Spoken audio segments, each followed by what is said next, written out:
Bonjour. Alors, pour la suite, on va tout de suite corriger un petit détail. En fait, en étant précis au centimètre, on est trop petit. C'est compliqué avec la caméra, on va avoir des soucis. Donc on va multiplier tout par 10. C'est pas très grave, hein, parce qu'on n'est pas obligé de faire du photoréaliste, du modélisme non plus. Donc je vais prendre l'intégralité de ma scène et je vais tout scaler par 10. Donc je prends tout en Object Mode, à Scale, 10, entrée. Donc, déjà je scale tout par 10. Il va y avoir des petits soucis voilà, au niveau du Z-Plane. C'est pas très grave ça, parce que de toute façon je vais le virer. On va faire quelques petites modifs quand même encore sur le ground. On va le cacher pour l'instant. D'ailleurs on va le renommer en ground.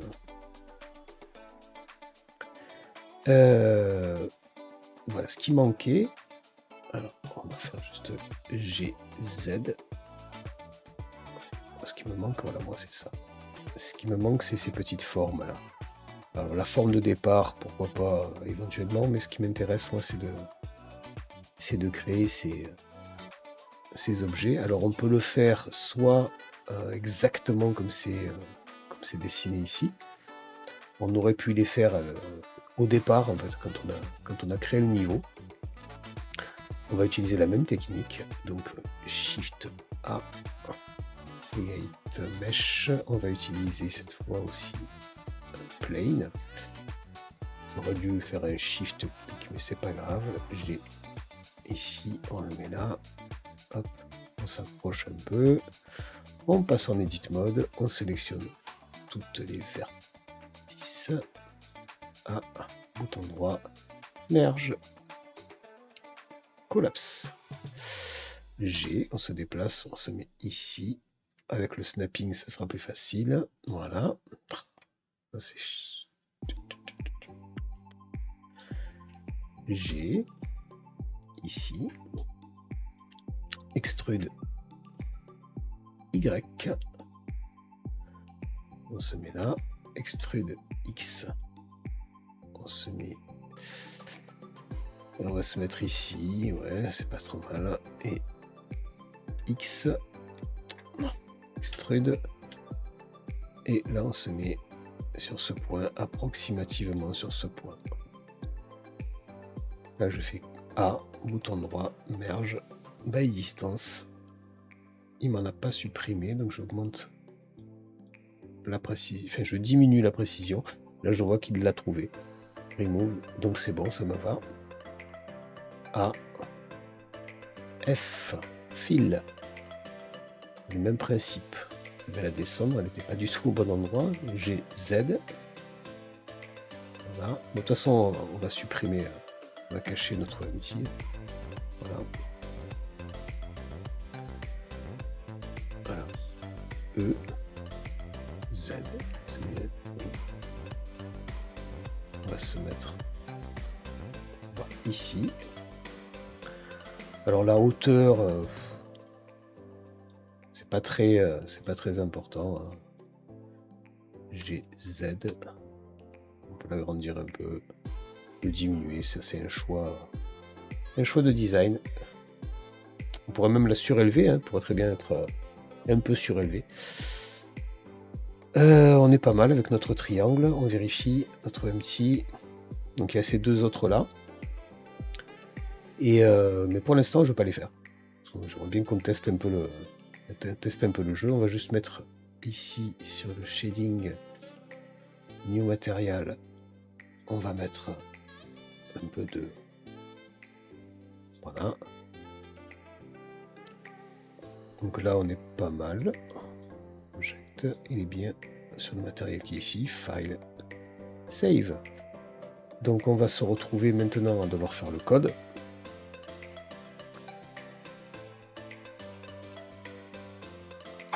Alors, ici, export. GLTF, GLB, on est bien en course 1. Voilà. Donc j'avais déposé sur le Git, j'avais déposé déjà un truc qui s'appelait Baby Golf. Et j'ai fait quelques modifs entre temps. Donc, la première modif que vous avez vue, c'est celle-là, c'est le fait que j'ai modifié Arena. On va carrément le supprimer en fait. Arena Level 1, on n'en a plus besoin du tout. Donc oui, on va le supprimer. Voilà. Ensuite, on a course 1 qui a été ajoutée. On a, c'est l'image que j'avais sauvegardée. Et on a quelques petites modifs qui ont été faites. Par exemple, arena.js. On a le exit mesh que j'ai renommé en all mesh. Voilà, exit.all. Je cherche la propriété exit.all, extra.all, pardon. Donc c'est un all mesh. C'est tout ce que j'ai modifié. Et c'est get. Alors, du coup, c'est un peu embêtant là que ce soit get all mesh comme ça. Donc ici, moi, je vais renommer ce get all mesh avec un H minuscule, avec un H majuscule. Oui. Voilà, get exit mesh est devenu donc un get all mesh. Dans game.js, qu'est-ce qu'il y a eu? Il y a très peu de modifications. C'est juste le get all mesh que je viens de faire à l'instant. Là, c'est pareil. Level.js, c'est Arena Level 1 qui a été renommé en course 1. Et dans Player, c'est pareil, c'est tous les exit mesh et les all mesh. Donc là, on est pas mal pour un point de départ. J'ai fait uniquement ces modifs-là.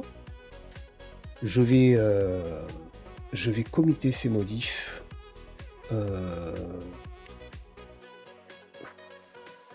Pourquoi il m'embête là? Oui, d'accord. C'est mise à jour de GitLab. Ok. Ok. On va faire un init commit. On va faire un commit. C'est idiot d'appeler un commit avec un commit. On va marquer vidéo de préparation. Oui. Hop, voilà.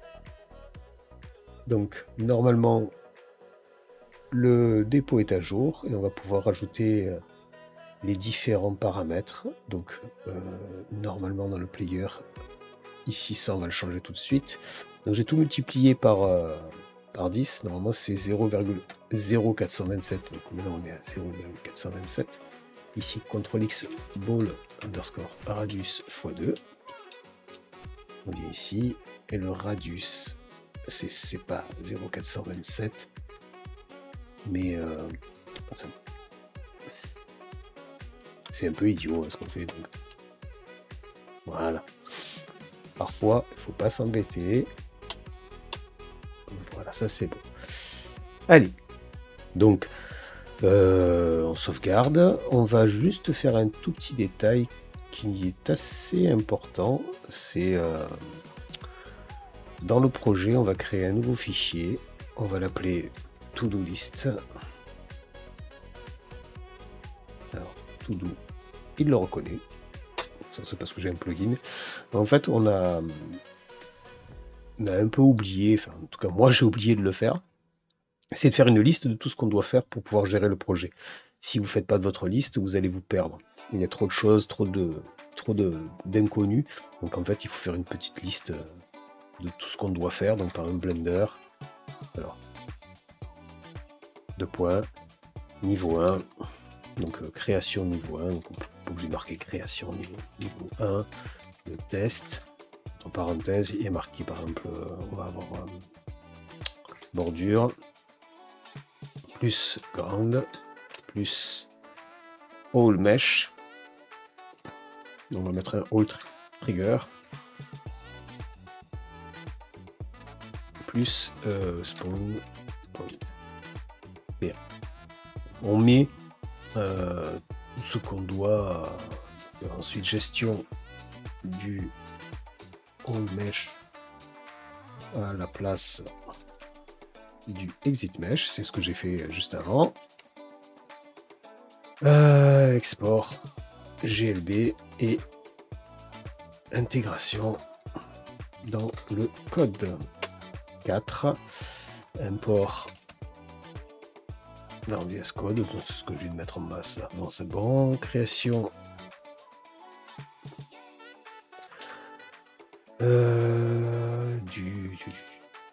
Non. Gestion de la physique du décor. Sans le D, c'est mieux. Gestion de la physique de la balle. 6.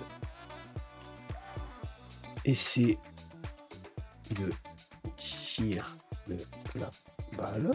Et juste avant, on va rajouter gestion de l'input de tir. Qu'est-ce qu'on pourrait mettre ensuite? Gestion de la force et de la direction du tir. Ensuite, gestion du trigger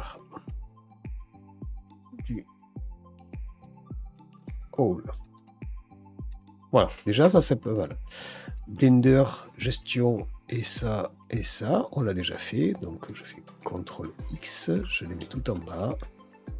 Hop, down, 2 points. Voilà. Ça c'est tout doux. Et en bas, c'est fait. C'est une manière de le faire. Il y en a plein. Donc, on va tout de suite s'occuper de gestion de la physique du décor. C'est très pratique d'avoir cette liste-là. Le plus dur, c'est de la faire, finalement. Donc, Arena. Donc, dans notre Arena, on a le chargement du niveau. On a notre load level ici, dispose level au cas où, set, etc. Spawn P1, c'est bon, tout ça c'est nickel. Ici, voilà, ça y est. Si le total de vertices est supérieur à 0. Donc on va... Alors, dans la précédente vidéo, on avait mis un truc en plus. Alors ici, on a collision. Mais dans la précédente vidéo, on avait fait un truc un peu plus générique qui était est-ce qu'il a une masse ou pas. Alors, est-ce qu'on utilise le principe de la masse ou est-ce qu'on utilise le principe de la collision? Ici, on est bien spécifiquement dans Arena. Donc, on peut très bien garder le principe de la collision. Si on s'aperçoit qu'on se trompe, on pourra utiliser un autre extra. Pour l'instant, le extra collision me va très bien. Donc, l'inconvénient du extra collision, c'est qu'on n'a pas la possibilité de connaître la masse de l'objet. Et par exemple, aussi, ce qui est beaucoup plus intéressant que sa masse, c'est sa capacité à renvoyer, à restituer la force. Comme ça, on pourrait faire des bumpers et des frictions différentes. Alors, on va devoir un petit peu modifier notre to-do list ici. Gestion, donc to-do. Ici, dans Blender, c'est Blender. Le point. Ajout de la propriété masse plus restitution plus friction sur le décor. Ce qui veut dire qu'on retourne dans Blender, ici sur notre objet, alors sur course, on a une propriété qui s'appelle collision. Donc là on va pas l'appeler collision, on va l'appeler masse. Alors on pourrait laisser collision, mais non, ça fait un peu double emploi, hein, donc default value. Est-ce qu'on met une masse? Non. Et ok. Donc j'ai dit non. Voilà. Ensuite new et new. La deuxième propriété ici, on va l'appeler, alors ça va être des flottants. Et la propriété, ok, c'est j'ai dit restitution. Restitution. Ok. D'ailleurs, elle, on va la changer. C'est pas un integer, c'est un flottant. Masse. Ok. Property ici, restitution, ça me va. Property ici, celui-là, on va l'appeler en flottant, on va l'appeler friction. Ok, donc on réfléchit. On a une capacité à avoir une certaine masse. Si je mets 0, ça va éviter qu'il tombe dans le sol. Restitution à 1, friction à 1. Ce n'est pas un trigger. Donc il n'y a pas de notion de de trigger ici. Est-ce que je mets ou pas une notion de collision? C'est tendancieux. Pour l'instant, on sauvegarde comme ça. Ensuite, on a notre empty qui est ici, qui est notre modèle. Donc lui, c'est bon, on n'en a plus vraiment besoin. Et puis, c'est pas pour les deux triangles ici qu'on va s'embêter, donc on peut le virer complètement. Le grand, afficher le grand, ici. Voilà. Le grand, en fait, on pourrait se dire, bah, c'est... Ce truc-là, on peut l'ignorer. On peut s'en servir aussi comme système pour détecter que la balle est sortie. Potentiellement, lui, il va finalement avoir un properties ici à un moment donné qui s'appellera par exemple death ou un truc comme ça. Un truc qui permet de savoir, ou respawn, qui permet de savoir que la balle est sortie. S'il y a une collision avec, c'est pas une bonne idée. Le hole qui est ici, lui, il a sa propriété spécifique. Là, on ne touche pas. Plane, c'est notre... D'ailleurs, on va le renommer. Hein, on va l'appeler bumper 1, par exemple. Bumper 1. Ah, alors lui, du coup, c'est intéressant. New. Donc ici, lui, pareil. Il a une masse à 0. Ok. J'ai dit 0. Ensuite, il a une restitution. On va mettre 1, c'est beaucoup. 0,8. Non, 0,8. Il les trie par ordre alphabétique. Et ici, friction. Oui, ok, friction. On va mettre 0,5. Donc, friction 0,5, masse 0, restitution 0,8. Il faudrait évidemment qu'on ait les bordures qui soient d'un type différent. Peut-être qu'il faudra qu'on sépare les bordures du fond. Parce que si on rebondit sur le sol, on ne rebondit pas pareil que sur les bords. Donc il va certainement falloir qu'à un moment donné, on gère le fait que la bordure n'est pas de la même... Pour l'instant, on ne le fait pas. La friction du terrain de jeu, je mets 0,5 aussi. La masse à 0, la restitution, je ne mets pas autant en restitution. Je mets 0,3. Je sauvegarde. Qu'est-ce qu'il me reste? Spawn P1 et le reste c'est bon. File. Export. Export GLB. Course 1. Ok, on est bien. Cette fois, on revient sur la to-do list. Et on peut dire que ça, c'est fait. Gestion de la physique du décor. Je sauvegarde et je reviens sur mon arena.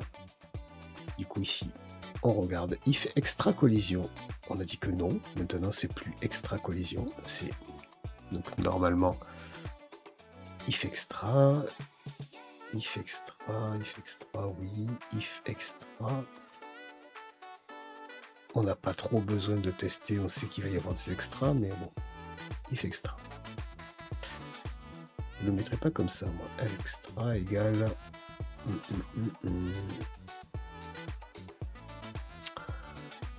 Ouais. Je réfléchis, on va pas le faire comme ça.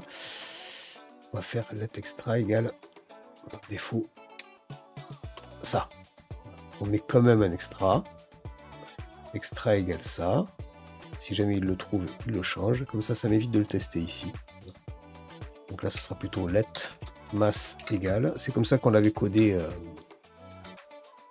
extra.masse ou 0. Donc ici, si masse, hop, on vérifie, est-ce que je fais pas des bêtises? On va faire autrement. If masse égale 0. Si la masse est à 0, parce qu'on est dans le arena et je ne veux pas gérer d'objets qui peuvent tomber éventuellement, on verra.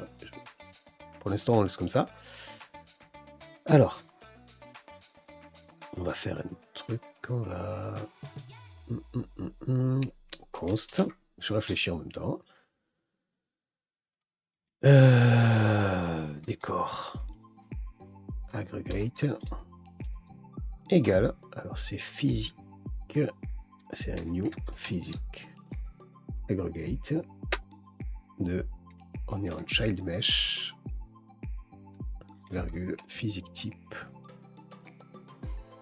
et physique shape type, point, mesh. Ok, virgule, masse, deux points, masse, virgule, fiction, deux points, fiction, on va devoir les lire bien sûr, restitution, deux points, restitution. Ok, virgule, global manager.send. Donc du coup ici, hop, masse, restitution, hop, et friction. Voilà, je lis les trois paramètres. Je mets des valeurs par défaut qui peuvent éventuellement ne pas être 0. Ça pourrait être autre chose. Je pourrais très bien dire que si j'ai pas trouvé de restitution, je mets autre chose que 0. Pour l'instant, on va laisser comme ça. Donc, si masse est égal à 0.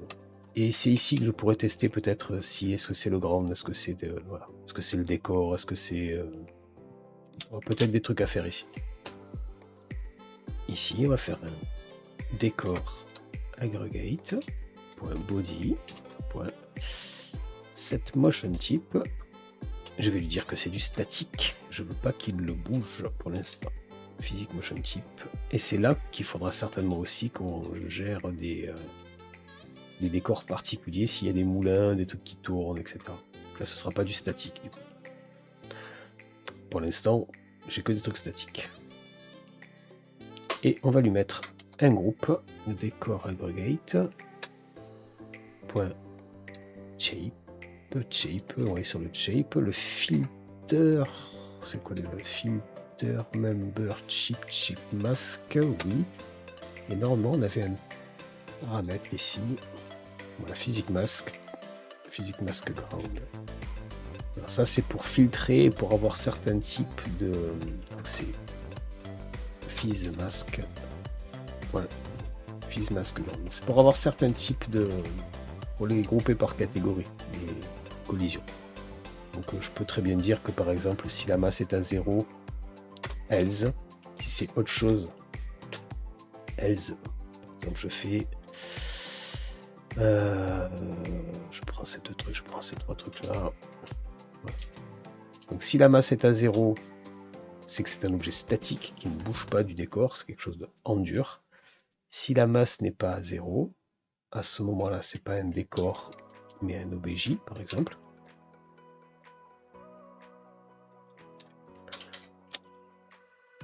C'est bien un type mesh éventuellement, ça peut être un peu dangereux de mettre un type mesh, on pourrait mettre un truc plus... Mais bon, pour l'instant, on va laisser mesh. Tout le reste, je laisse pareil.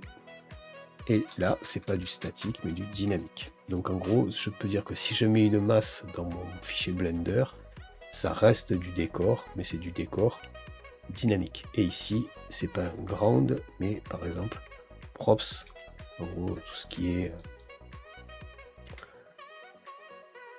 des propriétés diverses et variées, comme un obstacle qui bouge, un truc qu'on peut taper. Ensuite ici, on va faire un child mesh point receive shadow égale true add mesh, on va faire global add shadowcaster de child mesh. Et pareil, on pourrait très bien dire qu'il y a des meshs qui n'ont pas de... Donc ensuite on a quoi? If extra collision. Ah, ça par contre, if extra.hole, ça il va falloir le gérer. If extra.trigger, il va falloir le gérer. Else, donc ça il va falloir le gérer avant. Alors, ici, on va se mettre ici. Si c'est un hole, on fait ça. Si c'est un trigger, on fait ça. Sinon, et on fait tout ce que je viens de taper. CTRL X, jusque là. CTRL. Et tout ça, on l'enlève. Ce qui revient quasiment au même que ce que j'avais fait juste avant. Bouton droit. Je pense que je me suis trompé dans les accolades. Oui, c'est normal. Je ne vois absolument rien avec cette résolution. Donc, ok, if, ok, on est bon. Else. Là, on est bon aussi. Ça, c'est en trop. If, ok, ok. Et effectivement, il en manque un, je pense. Ici. Format document. Voilà. Donc là, le load level, c'est bon. Peu probable que ça marche du premier coup, mais on va quand même tester. Localhost. Est-ce que c'est démarré? F12, on regarde ce qu'on a des erreurs dans la console. A priori non, on a des console.log qui affichent des choses intéressantes dans Arena. C'est s'il y a un extra, donc c'est intéressant, on voit que ça fonctionne à peu près. Friction 0, restitution 0.8, 0.5, etc. etc. Dans le hall, on a tout ce qu'il faut. En tout cas, ça plante pas. Alors, je sais pas où on est, mais ah, c'est cool. Donc, on a notre niveau qui est chargé. On a une sphère qui est créée par défaut à la bonne taille. On a le bumper et on a normalement, voilà, on a notre hall.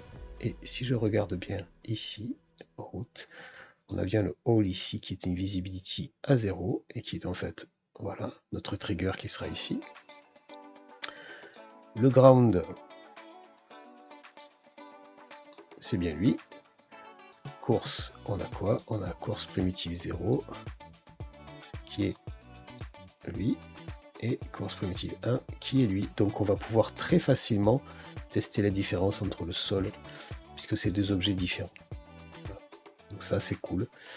Je m'arrête pour l'instant pour cette vidéo. Je vais faire des vidéos beaucoup plus courtes et on se retrouve pour la prochaine où on va devoir gérer la physique. Du coup. Enfin, on va vérifier d'abord. On fait ça bien. On va ici, on regarde dans les to-do. Gestion de la physique du décor, on ne peut pas cocher parce qu'on ne l'a pas fait, mais on va pouvoir le tester. On pourrait éventuellement, avant de nous quitter, faire ça, render physique. On voit qu'a priori, la physique du décor semble fonctionner, en tout cas il est géré, donc on peut cocher finalement. Gestion de la physique du décor, on l'a fait. Si ça marche pas, ce ne sera pas pareil, ce sera une correction de bug. Mais en tout cas, on l'a fait. Save. Voilà, cette fois j'arrête. Bonne journée.